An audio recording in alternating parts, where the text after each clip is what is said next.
Hello students, ਬੇਟਾ ਅੱਜ ਆਪਾਂ ਕੁਐਸਚਨ ਕਰਨੇ ਆ। ਠੀਕ ਹੈ, ਉਸ ਤੋਂ ਅੱਗੇ ਸਾਰਾ ਪੇਪਰ ਸੋਲਵ ਕਰਵਾਉਣਾ ਹੈ। ਠੀਕ ਹੈ, ਬਟ ਮੈਂ ਆਪਣੇ ਅਕੋਰਡਿੰਗ ਚੱਲ ਰਿਹਾ ਜਿੱਦਾਂ ਜਿੱਦਾਂ ਮੈਂ ਕੰਫਰਟ ਫੀਲ ਕਰ ਰਿਹਾ। ਓਕੇ, ਤੇ ਅੱਜ ਆਪਾਂ 5th ਕੁਐਸਚਨ ਕਰਾਂਗੇ। 5th ਕੁਐਸਚਨ ਕੀ ਕਹਿੰਦਾ ਪਿਆ ਆ?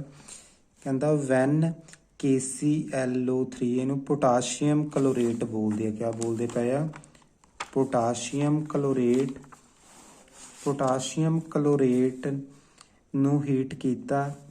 ਠੀਕ ਹੈ, it decomposes into KCl and O2। ਇਹ ਡੀਕੰਪੋਜ਼ ਹੋ ਕੇ ਕਿਆ ਬਣ ਗਿਆ? ਇੱਦਾਂ ਰਿਐਕਸ਼ਨ ਹੁੰਦੀ ਹੈ KClO3। ਇਹਨੂੰ ਜਦੋਂ ਆਪਾਂ ਹੀਟ ਕਰਦੇ ਹਾਂ, ਠੀਕ ਹੈ, ਇਹਦੇ ਤੋਂ ਕਿਆ ਬਣ ਜਾਂਦਾ? KCl and O2। ਇਹ ਇੱਕ ਐਕਸਪੈਰੀਮੈਂਟ ਆ ਜਿਹਦੇ ਵਿੱਚ ਆਪਾਂ ਆਕਸੀਜਨ ਪ੍ਰਪੇਅਰ ਕਰਦੇ ਹਾਂ ਫਰੋਮ ਪੋਟਾਸ਼ੀਅਮ ਕਲੋਰੇਟ। ਠੀਕ ਹੈ, ਹੁਣ ਇਹਦੇ ਵਿੱਚ ਕੀ ਹੋਇਆ? If some manganese dioxide is added the reaction goes faster, much faster, because. ਹੁਣ ਦੇਖੋ ਇਹਦੇ ਵਿੱਚ ਆਪਾਂ ਕੀ ਐਡ ਕੀਤਾ? Manganese dioxide MnO2। ਉਹਨੇ ਕੀ ਕੀਤਾ? ਉਹਨੇ ਰਿਐਕਸ਼ਨ ਨੂੰ ਫਾਸਟ ਕਰ ਦਿੱਤਾ। ਠੀਕ ਹੈ, ਹੁਣ ਤੁਸੀਂ ਯਾਦ ਰੱਖਣਾ ਹੈ ਕਿਹੜੀ ਚੀਜ਼ ਰਿਐਕਸ਼ਨ ਨੂੰ ਫਾਸਟ ਕਰਦੀ ਪਈ ਆ। ਆਪਾਂ ਪੜ੍ਹਿਆ ਹੋਇਆ ਹੈ ਕੈਟਾਲਿਸਟ ਜਿਹੜੀ ਹੁੰਦੀ ਹੈ ਉਹ ਰਿਐਕਸ਼ਨ ਦੇ ਰੇਟ ਨੂੰ ਤੇਜ਼ ਕਰ ਦਿੰਦੀ ਹੈ। ਜੇ ਇੱਕ ਰਿਐਕਸ਼ਨ 10 ਮਿੰਟਸ ਦੇ ਵਿੱਚ ਹੁੰਦੀ ਪਈ ਆ, ਜੇ ਆਪਾਂ ਉਹਦੇ ਵਿੱਚ ਕੋਈ ਕੈਟਾਲਿਸਟ ਪਾ ਦਾਂਗੇ ਉਹ ਰਿਐਕਸ਼ਨ ਜਲਦੀ ਹੋ ਜਾਣੀ ਹੈ। ਜੇ ਰਿਐਕਸ਼ਨ ਤੇਜ਼ ਹੋਈ ਇਹਦਾ ਮਤਲਬ manganese dioxide act as catalyst. Okay, ਬੜਾ ਸਿੰਪਲ ਜਿਹਾ ਕੁਐਸਚਨ ਸੀਗਾ। ਇਹਦੇ ਲਈ ਤਾਂ ਜ਼ਿਆਦਾ ਕੁਝ ਪੈਨ ਕਾਪੀ ਚੱਕਣ ਦੀ ਵੀ ਨਹੀਂ ਲੋੜ, ਸਿਰਫ ਡਾਇਰੈਕਟ ਟਿਕ ਕਰਨਾ ਹੈ। ਓਕੇ, ਤੇ ਨੈਕਸਟ ਸਾਡਾ ਕੁਐਸਚਨ ਹੈਗਾ which one of the following is correct in reversible reaction। ਕਿਹੜੀ, ਕੋਈ ਪਹਿਲਾਂ ਰਿਵਰਸੀਬਲ ਰਿਐਕਸ਼ਨ ਕੰਸੀਡਰ ਕਰ ਲਓ। A B, ਇਹ ਤੋਂ ਕੀ ਬਣ ਗਿਆ? C and D।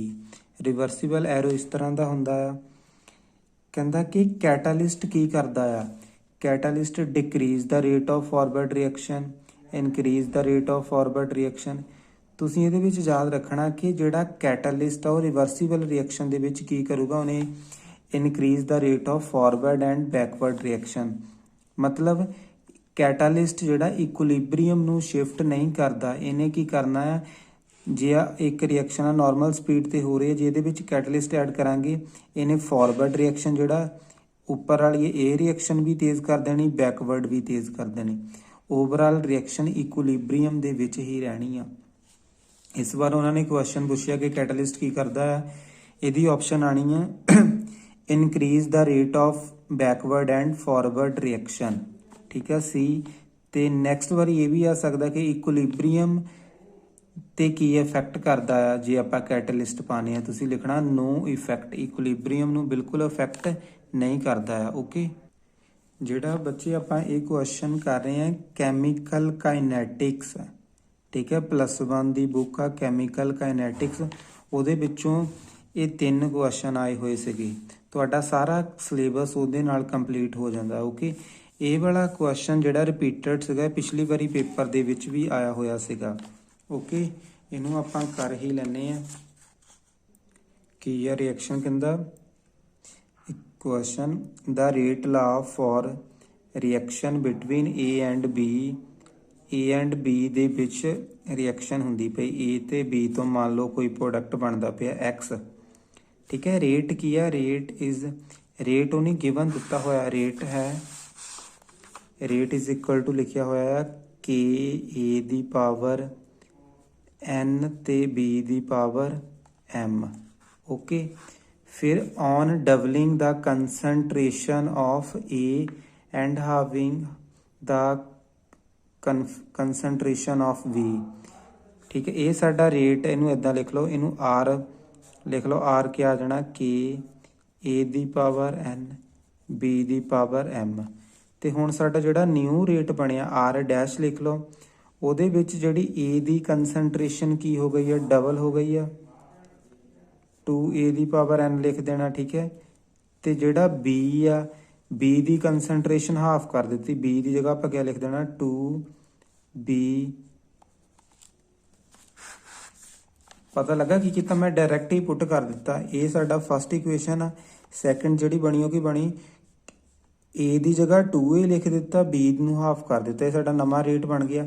ਇਹਨੂੰ ਥੋੜਾ ਜਿਹਾ ਖੋਲ ਕੇ ਲਿਖ ਲਈਏ, ਇਹਨੂੰ ਆਪਾਂ ਲਿਖ ਸਕਦੇ ਹਾਂ K 2 ਦੀ ਪਾਵਰ n ਤੇ ਨਾਲ A, ਇਹਨੂੰ ਵੈਸੇ ਬ੍ਰੈਕਟ 'ਚ ਲਿਖਣ ਦੀ ਲੋੜ ਨਹੀਂ, B ਇੱਦਾਂ ਹੀ ਲਿਖ ਲਓ ਤੇ ਨੀਚੇ 2 ਦੀ ਪਾਵਰ n। ਓਕੇ, ਜੇ ਹੁਣ ਆਪਾਂ ਇਹ m ਆ ਬੱਚੇ ਇੱਥੇ ਇੱਕ, ਹਾਂ ਠੀਕ ਹੈ, ਸੈਕਿੰਡ ਵਾਲਾ m ਆ, B ਵਾਲਾ m ਆ। ਓਕੇ, ਇੰਨਾ ਹੋ ਗਿਆ, ਇਹ ਸਾਡਾ ਸੈਕਿੰਡ ਆ।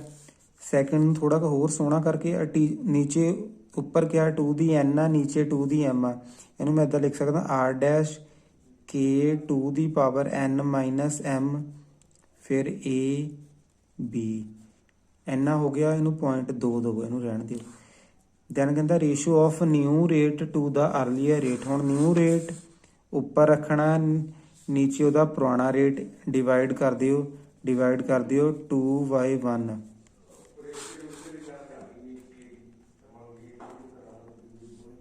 r ਡੈਸ਼ ਬਟਾ r K, ਇੱਧਰਲੀ ਸਾਈਡ ਕੀ ਆ ਗਿਆ, A ਇੱਦਾਂ ਹੀ, B ਇੱਦਾਂ ਹੀ, ਨਾਲ ਕਿਹਾ 2 ਦੀ power n minus m। Okay, ਨੀਚੇ ਆਹ ਵਾਲੀ ਚੀਜ਼ ਲਿਖ ਦੇਣੀ ਹੈ K A ਦੀ ਪਾਵਰ, ਉਹ ਇਹਨਾਂ ਦੀ ਪਾਵਰਾਂ ਨਹੀਂ ਲਿਖੀਆਂ, ਇਹਨਾਂ ਦੀਆਂ ਪਾਵਰਾਂ ਵੀ ਚੱਲਣੀਆਂ। ਬੱਚੇ ਇੱਕ ਵਾਰੀ ਫਿਰ ਸੋਹਣਾ ਜਿਹਾ ਕਰਕੇ ਲਿਖ ਲਓ। ਜਿਹੜਾ ਸਾਡਾ ਪੁਰਾਣਾ ਰੇਟ ਸੀਗਾ ਉਹ ਕਿੰਨਾ ਸੀਗਾ, ਉਹ ਹੈਗਾ K A the power n ਆ, B ਦੀ ਪਾਵਰ ਕਿਆ ਆ, m ਆ, ਇਹ ਸਾਡਾ 0.1 ਆ।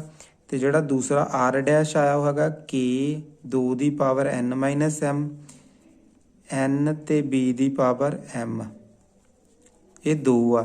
ਜਿਸ ਨਾਲ ਇਹਨਾਂ ਨੂੰ ਡਿਵਾਈਡ ਕਰਨਾ, ਮੈਂ ਉੱਪਰ ਵਾਲਾ ਇੱਥੇ ਨੀਚੇ ਲਿਖਣ ਲੱਗਾ r K A the power n ਆ, B ਦੀ ਪਾਵਰ m ਆ।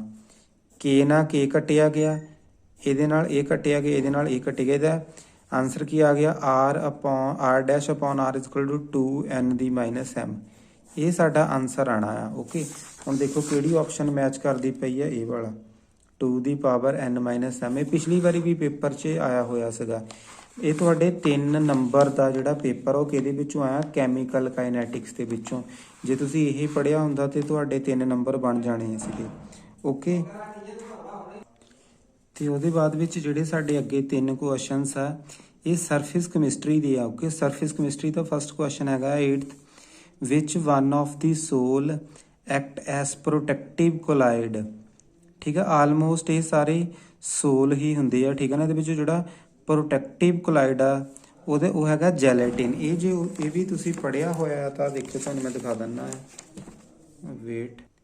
ਤੇ ਬੇਟਾ ਜਿਹੜੇ ਪ੍ਰੋਟੈਕਟਿਵ ਕੋਲਾਈਡਸ ਹੁੰਦੇ ਆ ਉਹ ਕਿਹੜੇ ਹੁੰਦੇ ਆ, ਪ੍ਰੋਟੈਕਟਿਵ ਕੋਲਾਈਡਸ ਉਹ ਹੁੰਦੇ ਆ ਜਿੱਦਾਂ ਲਾਇਓਫੋਬਿਕ ਕੋਲਾਈਡਸ। ਲਾਇਓਫੋਬਿਕ ਕੋਲਾਈਡਸ ਜਿਹੜੇ ਆ ਉਹ ਅਨਸਟੇਬਲ ਹੁੰਦੀ ਆ, ਉਹ ਬਣਨਾ ਨਹੀਂ ਚਾਹੁੰਦੀ ਆ। ਉਹਨਾਂ ਨੂੰ ਪ੍ਰੋਟੈਕਟ ਕਰਨ ਲਈ ਕਿ ਉਹ ਕੋਲਾਈਡਲ ਸੋਲਿਊਸ਼ਨ ਬਣੇ ਰਹਿਣ, ਉਹਨਾਂ ਦੇ ਵਿੱਚ ਆਪਾਂ ਇੱਕ ਮਟੀਰੀਅਲ ਐਡ ਕਰਦੇ ਹਾਂ ਜਿਹਨੂੰ ਆਪਾਂ ਕਿਆ ਬੋਲਦੇ ਹਾਂ, ਪ੍ਰੋਟੈਕਟਿਵ ਕੋਲਾਈਡ। ਠੀਕ ਹੈ, ਪ੍ਰੋਟੈਕਟਿਵ ਕੋਲਾਈਡ ਦੇ ਵਿੱਚ ਜੈਲਾਟਿਨ ਆ ਜਾਂਦਾ, ਹੀਮੋਗਲੋਬਿਨ। ਠੀਕ ਹੈ, ਆਹ ਪ੍ਰੋਟੈਕਟਿਵ ਕੋਲਾਈਡ ਆ। ਤੁਸੀਂ ਦੂਸਰੀ ਚੀਜ਼ ਯਾਦ ਰੱਖਣੀ, ਜਿਹੜਾ ਪ੍ਰੋਟੈਕਟਿਵ ਕੋਲਾਈਡ ਐਡ ਕਰਦੇ ਪਏ ਆ ਉਹ ਲਾਇਓਫਿਲਿਕ ਸੋਲ ਹੁੰਦਾ, ਲਾਇਓਫਿਲਿਕ ਇਨ ਨੇਚਰ ਹੁੰਦਾ ਆ। ਠੀਕ ਹੈ, ਇਹ ਦੇਖੋ ਤੁਹਾਨੂੰ ਮੈਂ ਡਾਇਰੈਕਟ ਇਹਦਾ ਆਨਸਰ ਦਿਖਾ ਦਿੱਤਾ ਆ। ਇਹਦਾ ਆਨਸਰ ਕੀ ਆਣਾ ਆ, ਜੈਲੇਟਿਨ। ਓਕੇ, ਠੀਕ ਹੈ, ਇਹਦਾ ਆਨਸਰ ਕਿਹੜਾ ਆਣਾ ਸੀਗਾ, ਜੈਲੇਟਿਨ। ਅੱਗੇ ਆਂਦਾ ਰੇਟ ਆਫ ਫਿਜ਼ੀਓਜ਼ੋਰਪਸ਼ਨ ਇਨਕਰੀਜ਼ਿਸ ਵਿਦ। ਫਿਜ਼ੀਓਜ਼ੋਰਪਸ਼ਨ ਹੁੰਦੀ ਹੈ ਫਿਜ਼ੀਕਲ ਐਡਜ਼ੋਰਪਸ਼ਨ। ਜਿਹੜੀ ਫਿਜ਼ੀਕਲ ਐਡਜ਼ੋਰਪਸ਼ਨ ਹੁੰਦੀ ਹੈ ਇਹਦੇ ਵਿੱਚ ਫਿਜ਼ੀਕਲ ਫੋਰਸਿਸ ਹੁੰਦੀ ਹੈ। ਕਿਹੜੇ ਫੋਰਸਿਸ ਹੁੰਦੇ ਆ, ਫਿਜ਼ੀਕਲ ਫੋਰਸਿਸ, ਮਤਲਬ ਜਿੱਦਾਂ ਵੰਡਰਵਾਲ ਫੋਰਸਿਸ ਹੁੰਦੇ ਆ। ਕਿਹੜੇ ਹੁੰਦੇ ਆ, ਵੰਡਰਵਾਲ ਫੋਰਸਿਸ। ਹੁਣ ਜਿਹੜੀ ਫਿਜ਼ੀਕਲ ਐਡਜ਼ੋਰਪਸ਼ਨ ਹੁੰਦੀ ਹੈ ਇਹਦੇ ਵਿੱਚ ਵੰਡਰਵਾਲ ਫੋਰਸਿਸ ਹੁੰਦੀਆਂ, ਮਤਲਬ ਵੀਕ ਫੋਰਸਿਸ ਹੁੰਦੀ ਆ। ਜੇ ਆਪਾਂ ਟੈਂਪਰੇਚਰ ਇਨਕਰੀਜ਼ ਕਰਾਂਗੇ ਤਾਂ ਇਹ ਫਿਜ਼ੀਕਲ ਐਡਜ਼ੋਰਪਸ਼ਨ ਡਿਕਰੀਜ਼ ਹੋਣੀ ਆ। ਠੀਕ ਹੈ, ਸੋ ਇਹਦੇ ਵਿੱਚ ਜਿਹੜਾ ਮੇਨ ਸਾਡਾ ਆਨਸਰ ਆ ਨਾ, ਤੁਸੀਂ ਯਾਦ ਕੀ ਰੱਖਣਾ, ਫਿਜ਼ੀਕਲ ਐਡਜ਼ੋਰਪਸ਼ਨ ਤੇ ਟੈਂਪਰੇਚਰ ਦਾ ਕੀ ਰਿਲੇਸ਼ਨ ਹੁੰਦਾ। ਜਿੱਦਾਂ ਜਿੱਦਾਂ ਆਪਾਂ ਫਿਜ਼ੀਕਲ ਐਡਜ਼ੋਰਪਸ਼ਨ, ਜਿੱਦਾਂ ਆਪਾਂ ਟੈਂਪਰੇਚਰ ਇਨਕਰੀਜ਼ ਕਰੀ ਜਾਣਾ, ਫਿਜ਼ੀਕਲ ਐਡਜ਼ੋਰਪਸ਼ਨ ਡਿਕਰੀਜ਼ ਹੋਈ ਜਾਣੀ ਆ। ਸੋ ਇਹਦਾ ਜਿਹੜਾ ਮੇਨ ਆਨਸਰ ਇਹਦਾ ਇਹ ਜਾਣਾ ਆ। ਮੇਨ ਕੀ ਆਨਸਰ ਉਹ ਹੁੰਦਾ, ਕਈ ਵਾਰੀ ਬੋਲ ਹੋ ਜਾਂਦਾ, ਸਮਝਣੀ ਹੈ ਫੀਲਿੰਗ ਆ। ਜਿਹੜੀ ਫਿਜ਼ੀਕਲ ਐਡਜ਼ੋਰਪਸ਼ਨ ਆ ਉਹ ਇਨਕਰੀਜ਼ ਕਦੋਂ ਹੋਣੀ ਆ, ਜਿੱਦਾਂ ਜਿੱਦਾਂ ਆਪਾਂ ਟੈਂਪਰੇਚਰ ਡਿਕਰੀਜ਼ ਕਰਨਾ ਆ। ਇਹਦਾ ਵੀ ਮੈਂ ਤੁਹਾਨੂੰ ਗ੍ਰਾਫ ਦਿਖਾ ਦਿੰਦਾ ਆ। ਇਹ ਸਰਫੇਸ ਕੈਮਿਸਟਰੀ ਦਾ ਟੌਪਿਕ ਆ। ਓਕੇ, ਇਹ ਸਾਡੇ ਦੋ ਗ੍ਰਾਫ ਹੈਗੇ ਆ। ਫਿਜ਼ੀਕਲ ਐਡਜ਼ੋਰਪਸ਼ਨ ਇਹ ਆ ਬੇਸਿਕਲੀ ਐਡਜ਼ੋਰਪਸ਼ਨ ਹੁੰਦੀ ਹੈ ਜਿੱਦਾਂ ਜਿੱਦਾਂ ਆਪਾਂ ਟੈਂਪਰੇਚਰ ਇਨਕਰੀਜ਼ ਕਰ ਰਹੇ ਹਾਂ, ਫਿਜ਼ੀਕਲ ਐਡਜ਼ੋਰਪਸ਼ਨ ਕੀ ਹੋ ਰਹੀ ਆ, ਡਿਕਰੀਜ਼ ਹੋ ਰਹੀ ਆ। ਤੇ ਤੁਸੀਂ ਇਹਦਾ ਆਨਸਰ ਕੀ ਲਿਖਣਾ, physical adsorption decreases with increase in temperature. Question ਦੇ ਵਿੱਚ ਇਦਾਂ ਪੁੱਛਿਆ ਹੋਇਆ ਹੈ, physical adsorption increase with decrease in temperature. ਜੇ ਟੈਂਪਰੇਚਰ ਘਟਾਣੇ ਪਏ ਆ ਤਾਂ ਗ੍ਰਾਫ ਵੱਧਦਾ ਪਿਆ, ਮਤਲਬ ਕਿ ਐਡਜ਼ੋਰਪਸ਼ਨ ਟੈਂਪਰੇਚਰ ਘਟਾਉਣ ਦੇ ਨਾਲ ਕੀ ਹੋ ਰਹੀ ਹੈ, ਇਨਕਰੀਜ਼ ਹੋ ਰਹੀ ਆ। ਇਹ ਤਾਂ ਫਿਜ਼ੀਕਲ ਐਡਜ਼ੋਰਪਸ਼ਨ ਸੀਗੀ। ਅਗਲੇ ਪੇਪਰ ਲਈ ਤੁਸੀਂ ਕੈਮੀਕਲ ਐਡਜ਼ੋਰਪਸ਼ਨ ਦੇਖ ਲਓ, ਹੋ ਸਕਦਾ ਇਹ ਆ ਜਾਵੇ। ਕੈਮੀਕਲ ਐਡਜ਼ੋਰਪਸ਼ਨ ਟੈਂਪਰੇਚਰ ਨਾਲ ਕਿਸ ਤਰ੍ਹਾਂ ਵੇਰੀ ਕਰਦੀ ਆ, ਜਿੱਦਾਂ ਜਿੱਦਾਂ ਆਪਾਂ ਟੈਂਪਰੇਚਰ ਇਨਕਰੀਜ਼ ਕਰਾਂਗੇ, ਸਟਾਰਟਿੰਗ ਦੇ ਵਿੱਚ ਟੈਂਪਰੇਚਰ ਇਨਕਰੀਜ਼ ਕਰਨ ਦੇ ਨਾਲ ਫਿਜ਼ੀਕਲ ਐਡਜ਼ੋਰਪਸ਼ਨ ਇਨਕਰੀਜ਼ ਹੋਣੀ ਆ, ਉਹਦੇ ਬਾਅਦ ਜਿਹੜੀ ਫਿਜ਼ੀਕਲ ਐਡਜ਼ੋਰਪਸ਼ਨ ਡਿਕਰੀਜ਼ ਹੋਣੀ ਸ਼ੁਰੂ ਹੋ ਜਾਣੀ ਆ। ਓਕੇ, ਹੁਣ ਦੇਖੋ ਜਿਹੜੇ ਪੇਪਰ ਆਉਂਦੇ ਆ ਨਾ, ਉਹ ਜ਼ਿਆਦਾ ਕੰਸੈਪਟ 'ਚ ਨਹੀਂ ਜਾਂਦੇ ਕਿ ਕਿਉਂ ਹੁੰਦਾ ਪਿਆ, ਉਹ ਸਿਰਫ ਡਾਇਰੈਕਟ ਰਿਲੇਸ਼ਨ ਪੁੱਛਦੇ ਆ। ਕਾਫੀ ਕੁਐਸਚਨਸ ਮੈਂ ਦੇਖਦਾ ਆ ਕਿ ਡਾਇਰੈਕਟ ਰਿਲੇਸ਼ਨ ਪੁੱਛਦੇ ਆ, ਉਹ ਜ਼ਿਆਦਾ ਡੀਪ ਜਾਣ ਦੀ ਕੋਸ਼ਿਸ਼ ਨਹੀਂ ਕਰਦੇ। ਓਕੇ, ਸੋ ਧਿਆਨ ਰੱਖਣਾ ਆ। ਤੇ ਉਹਦੇ ਬਾਅਦ ਸਾਡਾ 10th ਕੁਐਸਚਨ ਹੈਗਾ, gold number is measure of. Gold number ਕਾਦੀ ਮੇਜ਼ਰ ਆ? ਗੋਲਡ ਨੰਬਰ ਦੀ ਜੇ ਡੈਫੀਨੇਸ਼ਨ ਤੁਸੀਂ ਦੇਖੀ ਹੋਵੇ, ਗੋਲਡ ਨੰਬਰ ਇਹ ਹੀ ਆ, protective action by lyophilic colloid on lyophobic colloid. Gold number ਜਿਹੜਾ ਜਿਹੜੇ ਆਪਾਂ ਪ੍ਰੋਟੈਕਸ਼ਨ ਪੜ੍ਹਦੇ ਪਏ ਆ, ਕਿ ਜਿਹੜੇ ਮੈਂ ਦੱਸ ਚੁੱਕਾ ਉੱਪਰ, ਜੇ ਤੁਸੀਂ ਧਿਆਨ ਨਾਲ ਸੁਣਿਆ ਹੋਵੇ, ਜਿਹੜੇ ਲਾਇਓਫੋਬਿਕ ਕੋਲਾਇਡਸ ਹੁੰਦੇ ਆ, ਕਿਹੜੇ ਹੁੰਦੇ ਆ, ਲਾਇਓਫੋਬਿਕ, ਉਹ ਅਨਸਟੇਬਲ ਹੁੰਦੇ ਆ। ਕੀ ਹੁੰਦੇ ਆ ਉਹ? ਅਨਸਟੇਬਲ। ਇਹਨਾਂ ਨੂੰ ਇਹ ਮਤਲਬ ਕਿ ਕੋਲਾਇਡਸ ਖਰਾਬ ਨਾ ਹੋਣ, ਇਹਨਾਂ ਨੂੰ ਆਪਾਂ ਪ੍ਰੋਟੈਕਟ ਕਰਨ ਲਈ ਇਹਦੇ ਵਿੱਚ ਕਿਹੜੀ ਚੀਜ਼ ਪਾਉਂਦੇ ਆ, ਲਾਇਓਫਿਲਿਕ ਕੋਲਾਇਡਸ ਪਾਉਂਦੇ ਆ। ਠੀਕ ਹੈ, ਲਾਇਓਫਿਲਿਕ ਕੋਲਾਇਡਸ ਪਾਉਂਦੇ ਆ। ਉਹੀ ਚੀਜ਼ ਆ ਗੋਲਡ ਨੰਬਰ ਕੀ ਹੁੰਦਾ, protective action by lyophilic colloid on lyophobic ਕੋਲਾਇਡ। ਠੀਕ ਹੈ, ਇਹ ਵੀ ਗੋਲਡ ਨੰਬਰ ਦੀ ਡਾਇਰੈਕਟ ਡੈਫੀਨੇਸ਼ਨ ਦੇ ਵਿੱਚੋਂ ਕੁਐਸਚਨ ਆਇਆ ਹੋਇਆ ਆ। ਓਕੇ, ਤੇ ਇਸ ਤਰ੍ਹਾਂ ਜਿਹੜੀ ਸਾਡੀ ਇਹ ਜਿਹੜੇ ਤਿੰਨੇ ਹੀ ਕੁਐਸਚਨਸ ਹੈ ਸਰਫੇਸ ਕੈਮਿਸਟਰੀ ਚੋਂ ਆਏ ਹੋਏ ਆ। ਜੇ ਤੁਸੀਂ ਜੇ ਤੁਹਾਨੂੰ ਇੱਥੇ ਘੱਟ ਸਮਝ ਲੱਗੇ, ਜੇ ਤੁਹਾਡੇ ਕਨਸੈਪਟ ਵੀਕ ਹੋਣਗੇ, ਤਾਂ ਤੁਹਾਨੂੰ ਇਹ ਥੋੜੇ ਸਮਝਣੇ ਬਿਨਾਂ ਕਨਸੈਪਟ ਤੋਂ ਔਖੇ ਹੋ ਜਾਂਦੇ ਆ। ਤੇ ਇਹਦੇ ਲਈ ਤੁਸੀਂ ਕਿਹੜੀ ਚੀਜ਼ ਪੜ੍ਹਨੀ ਹੈ, ਸਰਫੇਸ ਕੈਮਿਸਟਰੀ। ਓਕੇ, ਫਿਰ ਉਹਦੇ ਬਾਅਦ ਚ ਆਪਾਂ 12th ਕੁਐਸਚਨ ਕਰਨਾ ਹੈ। ਕਹਿੰਦਾ 2 ਇਲੈਕਟ੍ਰੋਨਸ ਪ੍ਰੈਜ਼ੈਂਟ ਇਨ ਐਨ ਔਰਬਿਟਲ। ਹੁਣ ਦੇਖੋ, ਇੱਕ ਔਰਬਿਟਲ ਆ, ਮੰਨ ਲਓ 1s, ਜੇ ਆਪਾਂ 2 ਇਲੈਕਟ੍ਰੋਨ ਪਾਣੇ, ਇੱਕ ਅਪਵਰਡ ਰੱਖਣਾ, ਇੱਕ ਡਾਊਨਵਰਡ ਰੱਖਣਾ। ਜੇ ਆਪਾਂ 2 ਇਲੈਕਟ੍ਰੋਨਸ ਨੂੰ ਡਿਫਰੈਂਸ਼ੀਏਟ ਕਰਨਾ ਹੋਵੇ ਕਿਹੜੇ ਮੈਥਡ ਨਾਲ, ਆਪਾਂ ਇਦਾਂ ਬੋਲਾਂਗੇ ਨਾ, ਇਹਦੀ ਜਿਹੜੀ ਸਪਿਨ ਆ ਇੱਧਰ ਨੂੰ ਆ, ਇਹਦੀ ਸਪਿਨ ਇਸ ਤਰਫ ਨੂੰ ਆ। ਜੇ 2 ਇਲੈਕਟ੍ਰੋਨਸ ਨੂੰ ਇੱਕ ਔਰਬਿਟਲ ਦੇ ਵਿੱਚ ਡਿਸਟਿੰਗੁਇਸ਼ ਕਰਨਾ ਹੋਵੇ, ਫਿਰ ਕਿਹੜਾ ਕੁਆਂਟਮ ਨੰਬਰ ਯੂਜ਼ ਹੋਣਾ, ਸਪਿਨ ਕੁਆਂਟਮ ਨੰਬਰ। ਐਸ ਨਾਲ ਡਿਨੋਟ ਕਰਦੇ, ਇਹਦੀਆਂ ਦੋ ਵੈਲਿਊਜ਼ ਹੁੰਦੀਆਂ ਪਲੱਸ ਮਾਈਨਸ ਹਾਫ। ਠੀਕ ਹੈ, ਇਹ ਜਿਹੜਾ ਪ੍ਰਿੰਸੀਪਲ ਕੁਆਂਟਮ ਨੰਬਰ ਵੀ ਨਹੀਂ ਹੁੰਦਾ, ਐਜ਼ੀਮੂਥਲ ਕੁਆਂਟਮ ਨੰਬਰ ਵੀ ਨਹੀਂ, ਇਹ ਵੀ ਇਹਦੇ ਵਿੱਚ ਕਿਹੜਾ ਯੂਜ਼ ਹੁੰਦਾ ਹੈ, ਸਪਿਨ ਕੁਆਂਟਮ ਨੰਬਰ। ਓਕੇ, ਇਹ ਤਾਂ ਚਲੋ ਇਸ ਵਾਰ ਆ ਗਿਆ। ਅਗਲੀ ਵਾਰੀ ਇਦਾਂ ਵੀ ਆ ਸਕਦਾ ਕਿ ਪੋਲਿਸ ਐਕਸਕਲੂਜਨ ਪ੍ਰਿੰਸੀਪਲ ਕੀ ਆ। ਠੀਕ ਹੈ, ਪੋਲਿਸ ਐਕਸਕਲੂਜਨ ਪ੍ਰਿੰਸੀਪਲ ਇਹਦੇ ਨਾਲ ਪੜ੍ਹ ਲੈਣਾ, ਐਫ-ਵੈਬ ਰੂਲ ਪੜ੍ਹ ਲੈਣਾ, hands rule of maximum multiplicity, ਉਹਦੇ ਵਿੱਚੋਂ ਕੁਐਸਚਨ ਆ ਸਕਦਾ ਆ। ਠੀਕ ਹੈ, ਇਹਦੇ ਵਿੱਚ ਯਾਦ ਰੱਖਣਾ, ਇੱਕ ਔਰਬਿਟਲ ਦੇ ਵਿੱਚ ਜੇ ਆਪਾਂ ਇਲੈਕਟ੍ਰੋਨਸ ਨੂੰ ਡਿਸਟਿੰਗੁਇਸ਼ ਕਰਨਾ ਹੋਵੇ, ਆਪਾਂ ਕਿਹਦੇ ਨਾਲ ਕਰ ਸਕਦੇ ਹਾਂ, ਸਪਿਨ ਕੁਆਂਟਮ ਨੰਬਰ ਦੇ ਨਾਲ, ਐਸ ਦੇ ਨਾਲ। ਜਾਂ ਐਸ ਦੀ ਵੈਲਿਊ ਪਲੱਸ ਹਾਫ ਹੋਊਗੀ ਜਾਂ ਮਾਈਨਸ ਹਾਫ, ਮੀਨਸ ਜਾਂ ਅਪਵਰਡ ਹੋ ਸਕਦੀ ਹੈ ਜਾਂ ਡਾਊਨਵਰਡ। ਓਕੇ, ਤੇ ਉਹਦੇ ਬਾਅਦ ਵਿੱਚ ਸਾਡਾ ਨੈਕਸਟ ਕੁਐਸਚਨ ਆ, ਤੇ ਸਾਡਾ ਨੈਕਸਟ ਕੁਐਸਚਨ ਹੈਗਾ electromagnetic radiations with maximum wavelength. ਇਹ ਬੜਾ ਡਾਇਰੈਕਟ ਕੁਐਸਚਨ ਆ, +1 ਦੀ ਬੁੱਕ ਦੇ ਵਿੱਚੋਂ ਇਹਦਾ ਆਨਸਰ ਮਿਲ ਜਾਂਦਾ। ਠੀਕ ਹੈ, ਤੁਹਾਨੂੰ ਮੈਂ ਸ਼ੋਅ ਕਰ ਦਿੰਦਾ ਹੁਣੇ। ਇਹ ਵਾਲੀ ਚੀਜ਼ ਆਪਾਂ ਯਾਦ ਕਰ ਲੈਣੀ ਹੈ। ਦੇਖੋ, ਇਸ ਤਰਫ ਨੂੰ ਵੇਵਲੈਂਥ ਇਨਕਰੀਜ਼ ਹੋ ਰਹੀ ਹੈ ਤੇ ਫ੍ਰੀਕੁਐਂਸੀ ਡਿਕਰੀਜ਼ ਹੋ ਰਹੀ ਹੈ, ਕਿਉਂਕਿ ਇਹਦਾ ਡਾਇਰੈਕਟ ਰਿਲੇਸ਼ਨ ਦਾ λ=h/, ਯਾਦ ਭੁੱਲ ਗਿਆ ਮੈਨੂੰ, ਰੁਕੋ। ਹਾਂ ਠੀਕ ਹੈ, ਇਹਦਾ ਹੁੰਦਾ μ = c/λ, ਉੱਪਰ ਦਿੱਤਾ ਹੋਇਆ, ਇਦਾਂ ਯਾਦ ਰੱਖਣਾ, μ = c/λ। ਇਹ ਹੁੰਦੀ ਫ੍ਰੀਕੁਐਂਸੀ, ਹੁੰਦੀ ਹੈ ਵੇਵਲੈਂਥ। ਇਹਨਾਂ ਦਾ ਇਨਵਰਸ ਰਿਲੇਸ਼ਨ ਹੁੰਦਾ, ਇਸ ਤਰਫ ਨੂੰ ਵੇਵਲੈਂਥ ਇਨਕਰੀਜ਼ ਹੋ ਰਹੀ ਹੈ, ਫ੍ਰੀਕੁਐਂਸੀ ਡਿਕਰੀਜ਼ ਹੋ ਰਹੀ ਹੈ। ਸਾਡਾ ਕੁਐਸਚਨ ਸੀਗਾ ਕਿ ਇਹਨੂੰ ਇਲੈਕਟ੍ਰੋਮੈਗਨੈਟਿਕ ਸਪੈਕਟਰਮ ਆ, ਠੀਕ ਹੈ, ਉੱਪਰ ਆ ਦਿੱਤਾ ਵੀ ਹੋਇਆ ਆ ਲਿਖਿਆ ਹੀ ਹੋਇਆ ਇਲੈਕਟ੍ਰੋਮੈਗਨੈਟਿਕ ਰੇਡੀਏਸ਼ਨਸ ਜੀ। ਦੇਖੋ ਇਲੈਕਟ੍ਰੋਮੈਗਨੈਟਿਕ ਸਪੈਕਟਰਮ ਦਿੱਤਾ ਹੋਇਆ ਹੈ, ਠੀਕ ਹੈ। ਇਹਦੇ ਵਿੱਚੋਂ ਉਹਨੇ ਕੁਐਸਚਨ ਪੁੱਛਿਆ ਕਿ ਮੈਕਸਿਮਮ ਵੇਵਲੈਂਥ ਕਿਹਦੀ ਹੋਊਗੀ। ਇਸ ਸਾਈਡ ਨੂੰ ਵੇਵਲੈਂਥ ਇਨਕਰੀਜ਼ ਹੋ ਰਹੀ ਹੈ, ਸਭ ਤੋਂ ਜ਼ਿਆਦਾ ਵੇਵਲੈਂਥ ਕਿਹਦੀ ਹੈ, ਦੇਖੋ ਰੇਡੀਓ ਵੇਵਸ ਦੀ। ਕਾਸਮਿਕ ਰੇ ਆ, ਗਾਮਾ ਰੇ ਆ, ਐਕਸ ਰੇ, ਅਲਟਰਾ ਵਾਇਲਟ ਰੇ, ਵਿਜ਼ੀਬਲ ਰੇ, ਇਨਫਰਾਰੈਡ, ਮਾਈਕ੍ਰੋਵੇਵ, ਰੇਡੀਓ ਵੇਵਸ। ਇਹਨਾਂ ਨੂੰ ਯਾਦ ਰੱਖ ਲੈਣਾ। ਇਹਦੇ ਵਿੱਚੋਂ ਇੱਕ ਅੱਧਾ ਕੁਐਸਚਨ ਜ਼ਰੂਰ ਆ ਜਾਂਦਾ, ਡਾਇਰੈਕਟ ਕੁਐਸਚਨ ਆ। ਜੇ ਤੁਸੀਂ +1 ਦਾ ਸੈਕਿੰਡ ਚੈਪਟਰ ਪੜ੍ਹਿਆ ਹੋਇਆ ਤੇ ਤੁਹਾਡਾ ਇਹ ਕੁਐਸਚਨ ਹੋ ਜਾਣਾ ਸੀ, ਇਹਦਾ ਆਨਸਰ ਕੀ ਆਣਾ, ਰੇਡੀਓ ਵੇਵਸ। ਓਕੇ, ਠੀਕ ਹੈ। ਇਹ ਵਾਲਾ ਕੁਐਸਚਨ ਤਾਂ ਹੋ ਗਿਆ। ਇਹਦੇ ਵਿੱਚੋਂ ਇਲੈਕਟ੍ਰੋਮੈਗਨੈਟਿਕ ਰੇਡੀਏਸ਼ਨ ਦੇ ਵਿੱਚ ਮੈਕਸਿਮਮ ਵੇਵਲੈਂਥ ਕਿਹਦੀ ਹੈ, ਰੇਡੀਓ ਵੇਵ ਦੀ। ਅੱਗੇ ਆ ਜਾਂਦਾ, ਇਹ ਕੁਐਸਚਨ ਕਾਫੀ ਇੰਪੋਰਟੈਂਟ ਸੀਗਾ ਐਂਡ ਕਨਫਿਊਜ਼ਿੰਗ ਸੀਗਾ। ਕਹਿੰਦਾ in solid state the cation has left a lattice site and is located at interstitial site. The lattice defect is। ਇਹਦੇ ਵਿੱਚ ਕਾਫੀ ਜਾਣਿਆਂ ਨੇ ਇੰਟਰਸਟੀਸ਼ੀਅਲ ਡਿਫੈਕਟ ਲਿਖ ਦਿੱਤਾ, ਕਿਸੇ ਨੇ ਵੈਕੈਂਸੀ ਡਿਫੈਕਟ ਲਿਖ ਦਿੱਤਾ, ਕਿਸੇ ਨੇ ਫਰੈਂਕਲ ਡਿਫੈਕਟ ਲਿਖ ਦਿੱਤਾ। ਬਟ ਇਹਦਾ ਐਕਚੁਅਲ ਆਨਸਰ ਕੀ ਸੀਗਾ, ਫਰੈਂਕਲ ਡਿਫੈਕਟ। ਠੀਕ ਹੈ, ਜਦੋਂ ਇਸ ਤਰ੍ਹਾਂ ਦਾ ਕੁਐਸਚਨ ਆ ਜਾਵੇ ਨਾ, ਹੋਇਆ ਕਿ ਉਹ ਦੇਖੋ ਧਿਆਨ ਨਾਲ। ਦੇਖੋ ਸਾਡਾ ਲੈਟਿਸ ਹੁੰਦਾ ਇਸ ਤਰ੍ਹਾਂ ਜੁੜਿਆ ਹੋਇਆ, ਠੀਕ ਹੈ। ਇਹਦੇ ਵਿੱਚ ਜਿਹੜੀ ਖਾਲੀ ਜਗ੍ਹਾ ਹੁੰਦੀ ਹੈ, ਉੱਦਾਂ ਤਾਂ ਆਪਾਂ ਜਿਹੜਾ ਬਣਾਉਣੀ ਹੈ ਨਾ, ਇਹ ਤਾਂ ਦੂਰ ਦੂਰ ਰੱਖ ਕੇ ਬਣਾਉਣੀ ਆ। ਇਹਨੂੰ ਤਾਂ ਬਣਾਉਣੀ ਆ ਕਿ ਸਮਝ ਲੱਗ, ਅਦਰਵਾਈਜ਼ ਇੱਦਾਂ ਲਾਗੇ ਲਾਗੇ ਹੁੰਦਾ। ਸੋਲਿਡ ਦੇ ਵਿੱਚ ਐਟਮ ਦੇ ਵਿੱਚ ਇੰਨਾ ਡਿਫਰੈਂਸ ਨਹੀਂ ਹੁੰਦਾ, ਬਟ ਸਾਨੂੰ ਸਮਝ ਆ ਜਾਵੇ ਤਾਂ ਕਰਕੇ ਦੂਰ ਦੂਰ ਬਣਾਇਆ ਹੁੰਦਾ ਆ। ਹੁਣ ਇਹ ਜਿਹੜੇ ਆ ਆਇਨਿਕ ਡਿਫੈਕਟ ਆ, ਜੇ ਹੋਇਆ ਕਿ ਜਿਹੜਾ ਸਾਡਾ ਜੇ ਪੋਜ਼ਿਟਿਵ ਆ, ਇਹ ਬੀ ਨੈਗੇਟਿਵ, ਇਹ ਪੋਜ਼ਿਟਿਵ। ਉਹ ਕਹਿੰਦਾ ਕਿ ਇੱਕ ਜਣਾ ਆਪਣੀ ਸਾਈਟ ਛੱਡ ਕੇ ਇੱਥੋਂ ਜਾ ਕੇ ਇੱਧਰ ਜਾ ਕੇ ਬੈਠ ਗਿਆ। ਇਹ ਕਿਹਾ, ਦੇਖ ਲਓ ਇੱਕ ਵਾਰੀ ਫਿਰ ਪੜ੍ਹ ਲੈਂਦੇ ਕੀ ਕਹਿੰਦਾ ਪਿਆ। In solid state cation has left a lattice site and is located at interstitial position। ਆਪਣੀ ਪੋਜੀਸ਼ਨ ਛੱਡ ਕੇ ਉਹ ਕਿੱਥੇ ਚਲ ਗਿਆ, ਇੰਟਰਸਟੀਸ਼ੀਅਲ ਪੋਜੀਸ਼ਨ ਤੇ ਚਲ ਗਿਆ। ਇਹਨੂੰ ਤੁਸੀਂ ਇੰਟਰਸਟੀਸ਼ੀਅਲ ਡਿਫੈਕਟ ਕਹਿ ਸਕਦੇ ਆ, ਬਟ ਇੰਟਰਸਟੀਸ਼ੀਅਲ ਤੋਂ ਅੱਗੇ ਜਿਹੜਾ ਆਉਂਦਾ ਆ, ਇਹ ਆਪਣੀ ਜਗ੍ਹਾ ਤੋਂ ਜਾ ਛੱਡ ਕੇ ਕਿਤੇ ਹੋਰ ਜਾ ਕੇ ਲੁਕ ਗਿਆ। ਇਹਨੂੰ ਮੈਂ ਉੱਦਾਂ ਸਮਝਾਉਣ ਲਈ ਦੱਸਦਾ ਹੁੰਦਾ ਕਿ ਜਦੋਂ ਦੋ ਤਰ੍ਹਾਂ ਦੇ ਡਿਫੈਕਟ ਹੁੰਦੇ ਆ, ਤੁਸੀਂ ਜਿਹੜੇ ਫਰੈਂਕਲ ਤੇ ਸ਼ਾਰਟ ਕੀ ਯਾਦ ਰੱਖਣਾ, ਕੁਐਸਚਨ ਇਹਦੇ ਵਿੱਚੋਂ ਆਉਂਦਾ ਆ। ਓਕੇ, ਇਹ ਮੈਂ ਤੁਹਾਨੂੰ ਬੁੱਕ ਦੇ ਵਿੱਚੋਂ ਐਗਜ਼ਾਮਪਲ ਨਾਲ ਦੱਸਦਾ ਆ।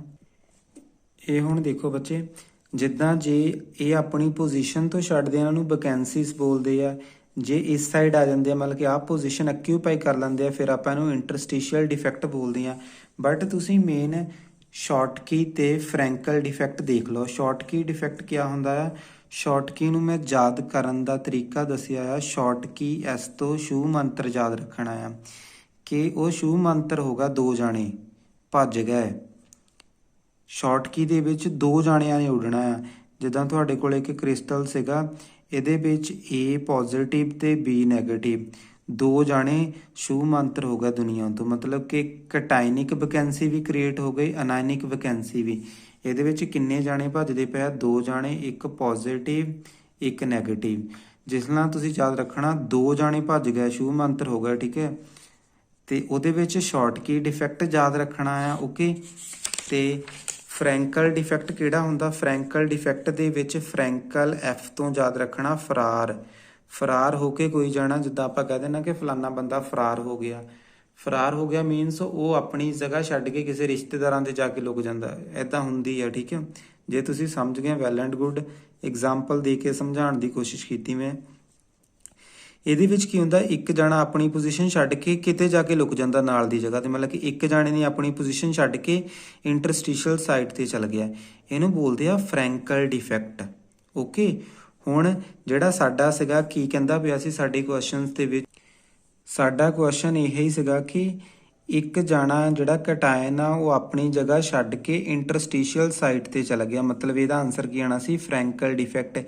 ਇਹ ਵਾਲਿਆਂ ਨੇ ਜਿਹੜਾ ਨੇ ਇਹਨਾਂ ਨੇ ਰੇਟ ਉਹ ਵੀ ਪਾਇਆ ਸੀ ਕਿ ਉਹ ਆਬਜੈਕਸ਼ਨ ਵੀ ਲਾਇਆ ਸੀਗਾ ਕਿ ਇੰਟਰਸਟੀਸ਼ੀਅਲ ਡਿਫੈਕਟ ਦਿਓ ਜਾਂ ਵੈਕੈਂਸੀ ਡਿਫੈਕਟ, ਬਟ ਇਹਦਾ ਐਗਜ਼ੈਕਟ ਆਨਸਰ ਕੀ ਹੈ? ਫਰੈਂਕਲ ਡਿਫੈਕਟ। ਓਕੇ, ਯਾਦ ਰੱਖਣਾ। ਅੱਜ ਲਈ ਇੰਨੇ ਕੁਐਸਚਨਸ ਕਰ ਲਓ, ਬਾਕੀ ਕੱਲ ਕਰਾਂਗੇ। Okay, thank you.